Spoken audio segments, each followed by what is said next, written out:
Pihak kepolisian telah mengamankan pembantu Jessica yang disebut sebagai saksi kunci kasus kematian Mirna. Pembantu Jessica tersebut diamankan di safe house agar keterangannya tidak dipengaruhi pihak lain. Orang tuanya menjemput, katanya ya kalau gitu mau tinggal di mana, kita siapkan rumah aman buat yang bersangkutan atau tempat tinggal sementara. Bagaimana bekerja, ya boleh dianggap bekerja di situ sebagai pembantu, tapi kegiatannya menunggu. Karena kenapa, kalau dia pulang ke kampung, ini kan lagi proses pemeriksaan nih, bolak-balik dicari, nanti kan lama. Kampungnya jauh kalau nggak salah di Indramayu kalau nggak salah. Jadi yang bersangkutan bersedia, orang tuanya mengetahui. Sementara kenapa? Karena yang bersangkutan khawatir keterangannya berubah nantinya, atau karena terpengaruh atau apa, karena itu kan keterangannya cukup signifikan bagi kami, begitu. Presiden Joko Widodo rencananya akan menyaksikan laga final Piala Jenderal Sudirman di Stadion Gelora Bung Karno, Jakarta. Namun Presiden pagi tadi menikmati minggu pagi dengan berjalan-jalan di kota Solo, Jawa Tengah. Presiden Jokowi asyik menikmati salah satu hasil kebijakannya saat menjabat sebagai Wali Kota Surakarta, yaitu Car Free Day di Jalan Slamet Riyadi, Kota Solo. Car Free Day di jalan utama ini menjadi salah satu program unggulan saat Jokowi menjabat sebagai Wali Kota Surakarta.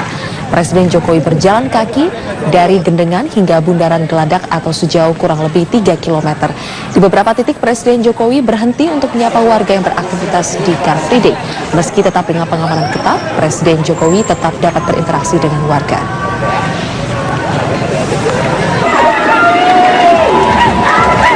Demikian. Mirsa, perang terhadap narkoba terus dikibarkan aparat kepolisian. Sore tadi ratusan petugas gabungan dari Polres Metro Jakarta Barat menggerebek Kampung Ambon, Cengkareng, Jakarta Barat. Sekitar 200 petugas gabungan dengan senjata lengkap dan rompi anti peluru diterjunkan ke Kampung Ambon. Para petugas memeriksa 7 rumah yang dicurigai menjadi tempat peredaran narkoba. Penggerebekan yang dipimpin langsung oleh Kapolres Metro Jakarta Barat berhasil menangkap 2 orang yang diduga sebagai pengedar narkoba. Petugas juga menyita 2 pucuk samurai, 2 paket sabu, dan beberapa bom. Guna penyelidikan, kedua orang yang ditangkap dibawa ke Mapolsek Cengkareng, Jakarta Barat. Perang terhadap narkoba akan terus dilakukan oleh kepolisian sampai Indonesia bersih dari narkoba. Oh iya. Itu bom itu. Kalau menurut saya memang sepertinya sedikit sudah dibocorkan ya, dapat dibaca karena dari hasil yang penyitaan terhadap barang tadi di SMS di salah satu handphone ada SMS yang mengatakan simpan barang karena ada operasi.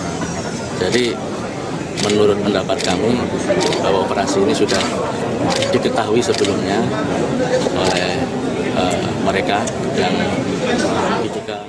Pemirsa, Jessica Wongso, teman sekaligus saksi dalam kasus tewasnya Wayan Mirna Salihin diperiksa penyidik Polda Metro Jaya selama hampir 7 jam. Jessica selesai menjalani pemeriksaan pukul 19.40 waktu Indonesia Barat. Didampingi kuasa hukumnya, Jessica menemui wartawan sesaat setelah diperiksa penyidik Polda Metro Jaya. Menurut Jessica, pertanyaan penyidik sama seperti sebelumnya, tetapi lebih detail. Jessica mengaku menjawab serangkaian pertanyaan mengenai kronologis di Cafe Olivier pada Kamis 2 pekan lalu. Jessica, yang juga teman Mirna saat kuliah di Australia, mengaku tidak mengetahui soal zat cyanida yang ada dalam es kopi Vietnam pesanan Mirna. Jessica juga mengaku tidak mencicipi kopi tersebut karena dirinya rentan sakit mah dan kopi Vietnam tersebut merupakan jenis kopi yang cukup kuat. Terkait agenda pemanggilan selanjutnya, Jessica mengatakan tidak tahu. Mirna meninggal sesaat setelah meminum es kopi Vietnam di Cafe Olivier Grand Indonesia. Saat kejadian, Jessica datang dan memesan minuman untuk Mirna dan Hani terlebih dahulu. Itu cuma menyempurnakan BAP yang kemarin ya. Tidak ada pertanyaan baru. Kayak yang lebih detail aja gitu. Yang disempurnakan pertanyaan poinnya apa itu? Seperti yang di BAP aja ya, kronologinya. Memang kronologinya seperti apa sih? Kenapa? Kronologinya masih sama seperti yang biasa-biasa. Ada ditanya soal celana mungkin? Tidak.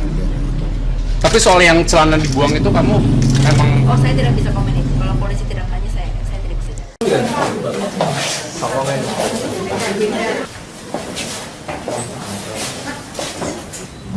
Awal mula kejadian bahwa di salah satu klub sepak bola inisial saudara D ya, melaporkan bahwa dirinya pernah disodomi oleh saudara S alias Redi. TKP-nya yaitu di salah satu rumah di daerah Sidobatani Ngeplak, Sleman. Modus operandi atau cara yang bersangkutan tersangka ini melakukan suatu tindak pidana tersebut adalah dengan pendekatan tentunya, kemudian memanggil calon korbannya tersebut ke rumahnya, dan setelah akrab yang bersangkutan tersangka ini seperti di depan rekan adalah menyiapkan minuman yang dioplos antara minuman berenergi, salah satu minuman berenergi, kemudian minuman keras, diberikan kepada calon korbannya, yaitu anak-anak berusia paling tua 16 tahun, paling bawah adalah sekitar 10 tahun. Remaja, dia pernah mendapat. Maksudnya ada orangnya. Pada saat kejadian kamu di rumah itu sendiri. Anda menyaksikan News Update pukul 17 waktu Indonesia Barat bersama saya Ani Rahmi. Gubernur DKI Jakarta Basuki Cahayapurnama geram dengan oknum PNS senior yang membuli PNS junior di Pemprov DKI Jakarta. Kasus bullying ini didengar Ahok melalui laporan adanya PNS senior yang melarang PNS junior untuk menggunakan bus jemputan. Bukan dihilangin, nah. Sekarang kita tanya sama PNS ya. Ini namanya ngelunjak, saya ulang. Ini namanya betul-betul ngelunjak.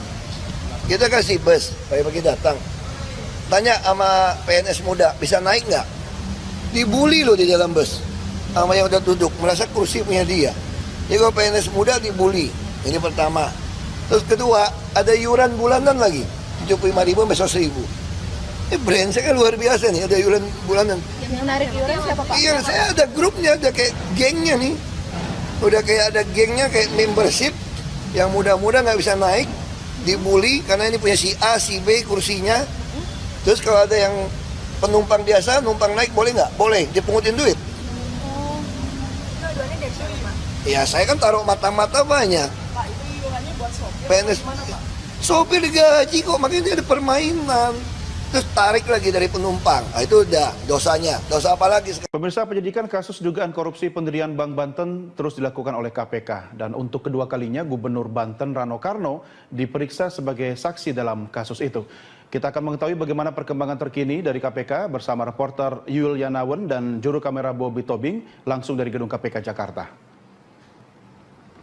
Ya Yul, bagaimana perkembangan terbaru dari kasus dugaan korupsi pendirian Bank Banten? Iya Doni, untuk hari ini memang KPK menjadwalkan dari pemanggilan Gubernur Banten Rano Karno yang tadi pagi sudah datang pada pukul 9.30 di KPK. Adapun Rano Karno bersama dengan saksi lainnya yakni Muhammad Yanuar diperiksa sebagai saksi untuk tersangka Riki Tampi Nongkol yakni dirut dari PT Banten Global Development atas TPK suap pengesahan dari APBD Pemprov Banten dalam pembangunan Bank Daerah Banten. Dan pemeriksaan ini adalah merupakan pemeriksaan yang kedua untuk Rano Karno, dan perkembangan dari penyidikan kasus ini memang KPK masih memeriksa beberapa saksi terkait dari para tersangka yang sebelumnya KPK juga telah menetapkan 3 tersangka dalam kasus ini, diantaranya adalah anggota DPRD Banten dari fraksi PDIP yakni Tri Satya, kemudian ada wakil ketua DPRD Banten dari fraksi Golkar SM Hartono, dan ketiga adalah tadi yang saya sebutkan adalah dirut dari PT Global Development yakni Riki Tampi Nongkol. Dan memang untuk pemeriksaan dan juga penyidikan atas kasus ini dan perkembangannya KPK masih terus menelusuri keterangan dari saksi-saksi. Doni. Ya Yul, lalu apa saja keterangan yang disampaikan oleh Rano Karno saat selesai menjalani pemeriksaan sebagai saksi di KPK? Ya, Doni, dalam pemeriksaan berjalan selama 2 jam tadi siang, memang Rano Karno usai dari pemeriksaan penyidik tidak menyampaikan substansi materi dari pemeriksaan tersebut. Namun memang kalau misalnya kita review dari pemeriksaan Rano Karno yang pertama pada 7 Januari lalu, memang Rano Karno menyatakan bahwa ada anggota DPRD yang meminta uang sebesar 10 miliar rupiah kepada Ricky Tampinongkol. Dan memang meskipun Rano Karno tidak memberikan keterangan kepada awak media terkait dengan substansi dari isi dari pemeriksaan yang dilakukan, yang diikutinya hari ini bersama dengan penyidik, memang kami juga masih memantau bahwa dari pemeriksaan saksi-saksi yang dikembangkan dalam kasus ini, tentunya dari penyidik KPK juga akan menelusuri bukti-bukti dan juga keterangan dari saksi untuk memperkuat kemudian berkas-berkas untuk para tersangka dalam kasus TPK pengesahan dari suap dana APBD Banten untuk pembangunan Bank Banten 2016. Doni. Ya Yuil, ini kan pemeriksaan yang kedua kalinya untuk Rano Karno sebagai Gubernur Banten. Yang kalau nanti jadi Bank Banten itu berdiri, Gubernur adalah atasan langsung dari Direktur Utama Bank Banten sendiri. Apakah ada kemungkinan Rano Karno akan diperiksa kembali dan berubah